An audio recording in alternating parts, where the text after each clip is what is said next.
Hi guys, நேற்று வந்து Sunday பௌர்ணமியாக இருந்தது. சரி, ஈவினிங் வந்து கோவிலுக்கு போகலாம் அப்படின்ட்டு இன்றைக்கி வந்து நான்வெஜ் ஒன்றும் வேண்டாம் அப்படின்னு முடிவு பண்ணியாச்சு. அப்பவும் பக்கத்து வீட்டில் பார்த்திங்கன்னா சிக்கன், அவங்க வீட்டில் அங்கே செய்கிற வாசம் இங்கே பயங்கரமாக வந்தது.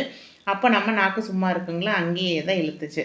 சரி அப்படின்ட்டு வீட்டில் வந்து சோயாபீன் இருந்துச்சு, அதையே போட்டு சரி சிக்கன் கிரேவி எப்படி செய்வோமோ அதே ஸ்டைலில் செஞ்சிடலாம் அப்படின்ட்டு. நமக்கு தான் இஞ்சி பூண்டு வாசம் அடித்தாவே போதுங்களே, சிக்கனாக இருந்தால் என்ன, எதுவாக இருந்தால் என்ன. சரின்னு சோயாபீன் கிரேவி தான் ரெடி பண்ணியிருந்தேன். இது பார்த்திங்கன்னா கிரேவி வந்து கொஞ்சம் திக்னஸாக வேணும் அப்படின்னா சின்ன வெங்காயம் இல்லைன்னா பெரிய வெங்காயம் சாப்பரில் போட்டு எடுங்க. அப்படி இல்லைன்னா மிக்சியில் ஒரு சுற்று விட்டு எடுத்தீங்க அப்படின்னா தேங்காயே ஊற்ற வேண்டியதில்லை. இதே வந்து கிரேவி நல்லா திக்னஸாக கிடைக்கும். இந்த மாதிரி தான் மத்தியானம் வச்சு லஞ்சு சாப்பிட்டாச்சு. சிக்கனாக இருந்தால் கூட நம்ம எலும்பை எடுத்து சாப்பிடணும். இது வந்து பார்த்திங்கன்னா சிக்கன் டேஸ்ட்லேயே சாப்பிட்றதுக்கும் ஈஸி, டேஸ்ட்டும் சூப்பராக இருந்துச்சு. நாளைக்கு ஒரு வீடியோவில் பார்க்கலாங்களா?